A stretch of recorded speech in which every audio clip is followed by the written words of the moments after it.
Don't bank on it, but inflation might start to come down. First signs are emerging from the US that inflation may have passed its peak. The consumer prices were down 8.5% last month, down from the four-decade high of 9.1% in June. Price pressures eased across the energy sectors. Gas prices also eased. Airfares got a little bit cheaper and apparel was down as well. Grocery costs are still on the rise though. Business reporter Edward Boyd is in Sydney for us this morning. Ed, let's look at inflation. This is all we're looking at the moment, it feels like. But what do these numbers actually mean for us here in Australia? Well, for us in Australia, basically it means central bank action around the world, particularly the US Federal Reserve, by lifting interest rates. It's actually starting to have an impact on the economy and inflation. So that's a good sign for us. Remember, our central bank is a few months behind where the US Federal Reserve is.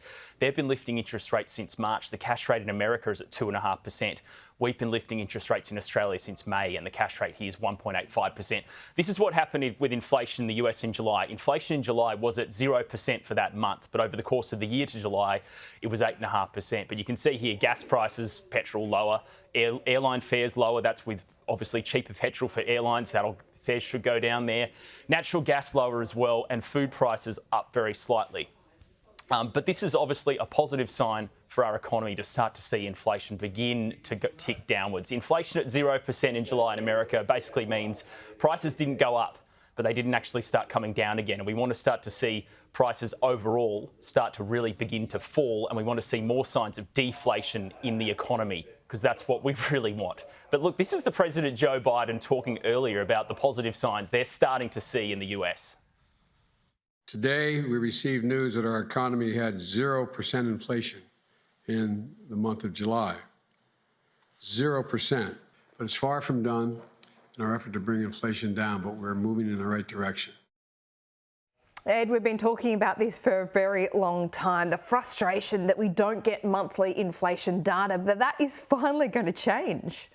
This is great news. This is great news for our economy. So the Bureau of Statistics are now going to start releasing a monthly inflation indicator. From next week, they're going to put out a policy paper. You can read it and give them feedback. So any economists out there that have any info they want to give to the ABS, please do. But it's going to start getting monthly inflation numbers from October. So just a couple of months away, we'll start getting those regular figures. It's not going to, the ABS say it won't be as accurate as the quarterly numbers, but it's going to give us a really good indication of where inflation in Australia's economy is going, because we're one of the few economies around the world that puts out inflation numbers every quarter. The Reserve Bank governor was at a conference in Switzerland about a month ago, and he said inflation figures in Australia come out quarterly, and people in the crowd started laughing.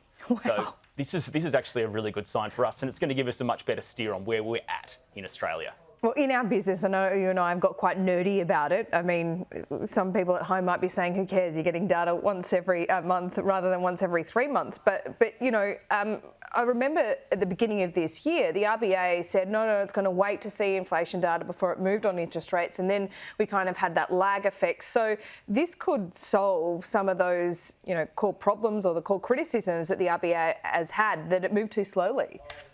Exactly. Look, they talked for a long time earlier this year about we must see the quarterly inflation figures before we acted. And they said that 2 months before the figures came out. So they were sitting around for 2 months waiting for these numbers to come through, confirming what everyone in Australia already knew, that inflation was getting out of control and the cash rate needed to go higher. So if we get monthly numbers, it's going to give the RBA a lot more direction, and it's going to give Australian consumers, I think, more confidence knowing, oh, look, petrol prices actually did go down in the month of October. That's a good sign for us. I can actually fill up my car and feel more confident driving around. Exactly, Ed. I'm quite excited about that. Looking forward to it. Do we have a date in October yet? They haven't given us a date, but the report you'll get feedback from the 13th of September, and then after that, hopefully it's going to be the start of October. That would be nice. Brilliant. Ed, thanks so much. We'll see you soon.